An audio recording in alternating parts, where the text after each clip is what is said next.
നമസ്കാരം, മലയാളി വാർത്തയിലേക്ക് സ്വാഗതം. പ്രിയപ്പെട്ട പ്രേക്ഷകരെ, നമ്മൾ കഴിഞ്ഞ ദിവസങ്ങളൊക്കെ വളരെ ആശങ്കയോടെ അറിഞ്ഞൊരു വാർത്തയായിരുന്നു മുംബൈയിൽ ഒരു കുടുംബത്തിലെ 4 പേർ മരിച്ച സംഭവം. ആദ്യമൊക്കെ തണ്ണിമത്തൻ കഴിച്ചതുകൊണ്ട് അതിൽ നിന്ന് ഭക്ഷ്യവിഷബാധയേറ്റ് മരിച്ചതാകാം എന്ന നിഗമനങ്ങളായിരുന്നു. എന്നാൽ ആ സംഭവവുമായി ബന്ധപ്പെട്ടുള്ള കൂടുതൽ പുതിയ വിവരങ്ങൾ പങ്കുവയ്ക്കാനാണ് വന്നിരിക്കുന്നത്. എന്തായാലും എന്താണ് പുതിയ വിവരങ്ങൾ ഫോറൻസിക് പരിശോധനയിൽ മനസ്സിലാക്കാൻ സാധിച്ചത്? അപ്പോൾ പ്രേക്ഷകരൊക്കെ പറയും ഇത് പഴയ കാര്യമല്ലേ എന്ന ചില പരാതികളൊക്കെ ശ്രദ്ധയിൽപ്പെടുന്നുണ്ട്. എന്തായാലും ഏറ്റവും പുതിയ വിവരങ്ങളാണ് പങ്കുവയ്ക്കാനുള്ളത്. അതുമാത്രമല്ല, ഏറ്റവും പുതിയ വിവരങ്ങൾ പങ്കുവയ്ക്കുന്നതിനോടൊപ്പം തന്നെ ഈ വിഷയത്തിൻ്റെ ഒരു പശ്ചാത്തലവും കൂടി നമ്മൾ പരിശോധിക്കും. അപ്പോൾ ആദ്യമായിട്ട് പറയാനുള്ളത്, ഈ ഒരു സംഭവം ഫോറൻസിക് പരിശോധനയിൽ ചില കാര്യങ്ങൾ സ്ഥിരീകരിച്ചിരിക്കുകയാണ്. ഈ 4 പേരുടെ മരണത്തിന് കാരണമായത് തണ്ണിമത്തൻ കാരണമുള്ള ഭക്ഷ്യവിഷബാധയല്ല എന്നത് നേരത്തെ തന്നെ വന്ന വിവരമാണ്. വിഷമുള്ളിൽ ചെന്നാണെന്ന് ഫോറൻസിക് പരിശോധനയിൽ സ്ഥിരീകരിച്ചിരിക്കുകയാണ്.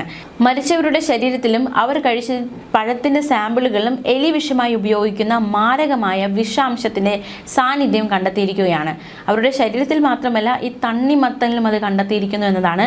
അപ്പോൾ അബദ്ധത്തിൽ അത് സംഭവിച്ചതാണോ, മനഃപൂർവ്വം ഇവരെ അപായപ്പെടുത്താൻ ആരെങ്കിലും ഇതിങ്ങനെ ചെയ്തതാണോ എന്ന ചോദ്യമാണ് ഉയരുന്നത്. പോസ്റ്റ്മോർട്ടത്തിൽ ഈ മരിച്ചവരുടെ ആന്തരിക അവയവങ്ങൾക്ക് പച്ച നിറം ബാധിച്ചതായി കണ്ടെത്തിയത് കേസിൽ വലിയ വഴിത്തിരിവായി മാറിയിരുന്നു.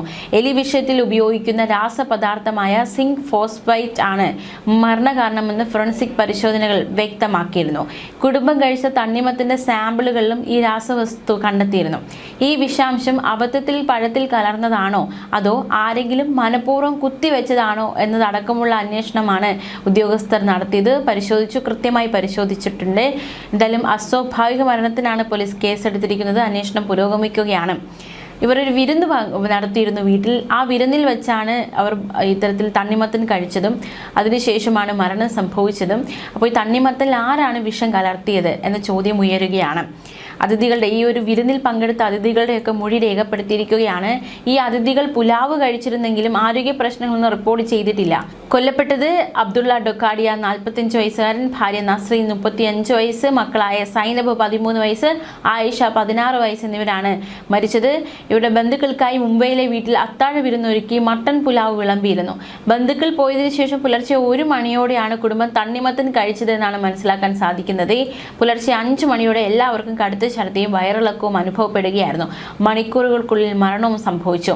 അപ്പോൾ ഇപ്പോൾ ഏറ്റവും പുതിയ കണ്ടെത്തലുകൾ, ഏറ്റവും പുതിയ റിപ്പോർട്ടുകൾ അനുസരിച്ച് എലിവിഷത്തിന്റെ ഒരു അംശം ഇവരുടെ ശരീരത്തിലും അതേപോലെ തന്നെ തണ്ണിമത്തലിലും കണ്ടെത്തിയിട്ടുണ്ട്. അപ്പോൾ അത് എങ്ങനെ അതിലേക്ക് എത്തി, അല്ലെങ്കിൽ എങ്ങനെ എലിവിഷത്തിന്റെ അംശങ്ങൾ ഇവിടെ എത്തി എന്നതാണ്, തണ്ണിമത്തലിൽ എത്തി എന്നതാണ്, അത് കഴിച്ചാണ് അവരുടെ ശരീരത്തിലേക്കും പോകുന്നത്. അപ്പോൾ എങ്ങനെ അത് സംഭവിച്ചു എന്ന ചോദ്യമാണ് ഉയരുന്നത്. അതിനുള്ള അന്വേഷണം പുരോഗമിക്കുകയാണ്. നിർണായകമായ കണ്ടെത്തൽ ഉണ്ടാകുമെന്ന് തന്നെയാണ് കരുതുന്നത്. മനഃപൂർവ്വം അപായപ്പെടുത്തിയതാണോ എന്ന ചോദ്യമാണ് നിലവിൽ ഉയരുന്നത്. അത്തരത്തിൽ മനഃപൂർവ്വം അപായപ്പെടുത്തിയെങ്കിൽ അത് ആരാണ്, എന്തായിരുന്നു അവരുടെ ലക്ഷ്യം, അതോ ആത്മഹത്യയാണോ? ചോദ്യം 2 എണ്ണം നിൽക്കുന്നുണ്ട്. എന്തായാലും അന്വേഷണത്തിൽ നിന്നും അതുപോലെ തന്നെ കൂടുതൽ അന്വേഷണ സംഘം കൂടുതൽ വിവരങ്ങൾ പങ്കുവയ്ക്കും. അതിൽ നിന്ന് മാത്രമേ മറ്റ് വിവരങ്ങളിലേക്ക് നമുക്ക് കടക്കാനാവുകയുള്ളൂ. കഴിഞ്ഞ മാസമാണ് ഭർത്താവും ഭാര്യയും 2 പെൺമക്കളും അടങ്ങുന്ന കുടുംബം ഭക്ഷ്യവിഷബാധയേറ്റ് മരിച്ചത്. കേസ് അന്വേഷണമൊക്കെ പുരോഗമിച്ചുകൊണ്ടിരിക്കുകയാണ്. മരണങ്ങളെക്കുറിച്ച് അന്വേഷണം പുരോഗമിക്കുകയാണ്. പോസ്റ്റ്മോർട്ടത്തിന് ശേഷം ഭക്ഷണത്തിന്റെ ശരീര സാമ്പിളുകളുടെയും പരിശോധനയ്ക്കായി ശേഖരിച്ചിരുന്നു. അതുമാത്രമല്ല, കഴിഞ്ഞ മാസം പുറത്തിറക്കിയ സ്വയം റെക്കോർഡ് ചെയ്തൊരു വീഡിയോ ഉണ്ട്. ഇവർ പുറത്തിറക്കിയ ഒരു വീഡിയോ. ആ വീഡിയോയിൽ ഏപ്രിൽ 25-ന് കുടുംബം അവരുടെ വസതിയിൽ ബന്ധുക്കളെ ഭക്ഷണത്തിന് ക്ഷണിച്ചിരുന്നു. രാത്രി 10-10:30 ഭക്ഷണം കഴിച്ച ശേഷം ബന്ധുക്കൾ പോയി. രാത്രി 11:30 കുടുംബം തണ്ണിമത്തൻ കഴിച്ചത്. പുലർച്ചെ 5-6 മണിയോടെ അവർക്ക് ഛർദിയും വയറിളക്കവും അനുഭവപ്പെടാൻ തുടങ്ങി. അവർ അടുത്തുള്ള ആശുപത്രിയിൽ എത്തിച്ചെങ്കിലും മരിച്ചു. ഇവരിൽ ബാക്ടീരിയ അണുബാധ കണ്ടെത്തിയിട്ടില്ല എന്ന് വ്യക്തമാക്കുന്ന പ്രാഥമിക റിപ്പോർട്ട് JJ ആശുപത്രിയിലെ മൈക്രോബയോളജി വിഭാഗം പോലീസിന് സമർപ്പിച്ചിരുന്നു. റിപ്പോർട്ടിന്റെ അടിസ്ഥാനത്തിൽ ഇരകളുടെ ശരീരത്തിൽ ഇതുവരെ ഒരു ബാക്ടീരിയ അണുബാധയും കണ്ടെത്തിയിട്ടില്ല. അവരുടെ രക്തത്തിൽ ബാക്ടീരിയയും കണ്ടെത്തിയിട്ടില്ല.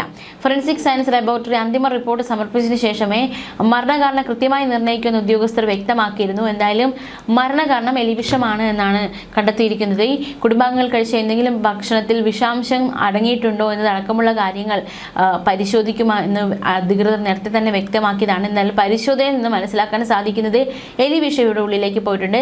തണ്ണിമത്തനിൽ എലിവിഷമുണ്ട് എന്നാണ്. എന്തായാലും ഫോറൻസിക് പരിശോധനയിൽ 4 പേര് മരിച്ചത് മാരകമായ ഒരു എലിവിഷം അകത്ത് ചെന്നത് മൂലമാണെന്ന് കണ്ടെത്തിയിരിക്കുന്നു. മരിച്ചവരുടെ ശരീരത്തിലും അവർ കഴിച്ച പഴങ്ങളുടെ സാമ്പിളുകളും എലികളെ കൊല്ലാൻ ഉപയോഗിക്കുന്ന വിഷവസ്തുവിന്റെ അംശം അധികൃതർ കണ്ടെത്തി. പോസ്റ്റ്മോർട്ടത്തിൽ ആന്തരിക അവയവങ്ങളിൽ പച്ച നിറം കണ്ടെത്തിയതായി റിപ്പോർട്ടുണ്ടായിരുന്നു. ഇത്തരത്തിൽ നിർണായകമായ കണ്ടെത്തലുകളിലും നിഗമനങ്ങൾക്ക് ശേഷം ദിവസങ്ങൾ പിന്നിട്ടപ്പോഴാണ് കേസിൽ വലിയ വഴിത്തിരിവ് സമ്മാനിച്ചുകൊണ്ട് എലിവിഷം എന്നൊരു ഫാക്ട് കൂടി ഇതിലുണ്ട് എന്ന് മനസ്സിലാക്കാൻ സാധിക്കുന്നത്. പ്രാഥമിക ഫോറൻസിക് പരിശോധനയിൽ തലച്ചോറ്, ഹൃദയം, കുടൽ എന്നിവയുൾപ്പെടെ ചില അവയവങ്ങൾ പച്ച നിറമായി മാറിയിരുന്നു. വിഷബാധ ഉണ്ടാകുമ്പോഴാണ് ഇത് സംഭവിക്കാറുള്ളത്. അബ്ദുള്ള ദോക്കാദിയായുടെ ശരീരത്തിൽ ശക്തമായ വേദന സംഹാരിയായ മോർഫിനും കണ്ടെത്തിയിരുന്നു. ഇത് എന്തുകൊണ്ടാണെന്ന് വ്യക്തമായിട്ടില്ല. മാത്രമല്ല മെഡിക്കൽ ഹിസ്റ്ററി അടക്കമുള്ളവ പരിശോധിച്ച് കാരണം കണ്ടെത്താനുള്ള ശ്രമം അന്വേഷണ ഉദ്യോഗസ്ഥർ നടത്തിയിരുന്നു. സംശയാസ്പദമായ മറ്റെന്തെങ്കിലും കാരണം ഇതിലുണ്ടോ എന്ന് അന്വേഷണ സംഘം അന്വേഷിക്കുന്നുണ്ട്. നിലവിൽ പോലീസ് അസ്വാഭാവിക മരണത്തിന് കേസ് രജിസ്റ്റർ ചെയ്താണ് അന്വേഷണം പുരോഗമിക്കുന്നത്.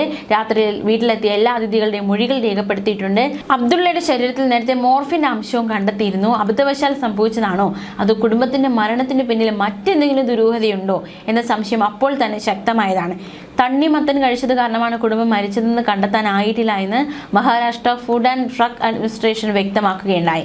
എന്തായാലും ഈ ദമ്പതികളുടെ മരണത്തിന് പിന്നാലെ അല്ലെങ്കിൽ ഈ ഒരു കുടുംബത്തിന്റെ മരണത്തിന് പിന്നാലെ അവിടുത്തെ ആ പ്രദേശത്തെ വിപണികളിൽ നിന്ന് തണ്ണിമത്തൻ അപ്രത്യക്ഷമാകുന്ന സാഹചര്യമുണ്ടായി. 4 പേരെ മരണത്തിലേക്ക് നയിച്ചത് തണ്ണിമത്തൻ കഴിച്ചത് മൂലമുണ്ടായ അണുബാധയാണെന്ന തരത്തിൽ വാർത്തകൾ വന്നതോടെ തണ്ണിമത്തന്റെ വിൽപ്പനയിൽ സാരമായ ഇടിവ് സംഭവിച്ചിരുന്നു. ഈ ദുരൂഹമായ കൂട്ടമരണത്തിന് ശേഷം പൈതുനിയിലെ മാർക്കറ്റുകളിൽ നിന്ന് തണ്ണിമത്തൻ വിൽപ്പനക്കാർ കൂട്ടത്തോടെ അപ്രത്യക്ഷമായി. 4 പേരുടെ മരണം ദക്ഷിണ മുംബൈയുടെ പല ഭാഗങ്ങളിലും പരിഭ്രാന്തി പടർത്തുകയുണ്ടായി. ഇതിന്റെ പ്രത്യാഘാതങ്ങൾ പ്രാദേശിക വിപണികളിൽ ദൃശ്യമായിരുന്നു. ഇവരുടെ മരണം കാരണം തണ്ണിമത്തനാണെന്ന സംശയം ഉയർന്നതോടെയാണ് സാമ്പിളുകൾ ശേഖരിക്കാനായി FDA ഉദ്യോഗസ്ഥർ സ്ഥലത്തെത്തിയപ്പോൾ വിപണിയിൽ ഒരിടത്തും തണ്ണിമത്തൻ കണ്ടെത്താൻ സാധിച്ചില്ല. മാത്രമല്ല കടകൾ അടച്ച് വിൽപ്പനക്കാർ മുങ്ങുന്ന സാഹചര്യമുണ്ടായി. അത്രത്തോളം ഭയം അവരെ വേട്ടയാടുകയും ചെയ്തു. എന്തായാലും വിചിത്രമായൊരു കേസായിരുന്നു. ആദ്യം തണ്ണിമത്തൻ കഴിച്ച കാരണമാണ് മരണം സംഭവിച്ചതെന്ന റിപ്പോർട്ട്, സംശയം, അതിൻ്റെ പരിഭ്രാന്തിയൊക്കെ ശക്തമാകുന്നതിനിടയിൽ പിന്നീട് അത് അങ്ങനെയല്ല, മറ്റെന്തോ സംഭവിച്ചു എന്ന് ഇപ്പോൾ ഇതാ എലിവിഷമാണ് ഇവരുടെ ഉള്ളിൽ ചെന്നിരിക്കുന്നത് എന്ന കണ്ടെത്തലുണ്ടായിരിക്കുന്നു. പ്രാഥമികമായിട്ടുള്ള ചില നിഗമനങ്ങൾ അതിനുശേഷമാണ് അന്വേഷണത്തിലും പിന്നീടുള്ള ടെസ്റ്റുകളുടെ റിസൾട്ടിലൂടെയാണ് യഥാർത്ഥ കാരണത്തിലേക്ക് എത്താൻ സാധിക്കുന്നത്. എന്തായാലും ഇപ്പോൾ യഥാർത്ഥ കാരണം, അതായത് ഫോറൻസിക് പരിശോധനയിൽ മനസ്സിലാക്കാൻ സാധിക്കുന്നത് മാരകമായ ഒരു എലിവിഷം പോലത്തുള്ള ഒരു വിഷം ഇവരുടെ ഉള്ളിലേക്ക് പ്രവേശിച്ചിട്ടുണ്ട്. അതെങ്ങനെയാണ് എന്നാണ് ഇനി അന്വേഷിച്ച് കണ്ടെത്തേണ്ടത്. ന്യൂസ് ഡെസ്ക് മലയാളി വാർത്ത.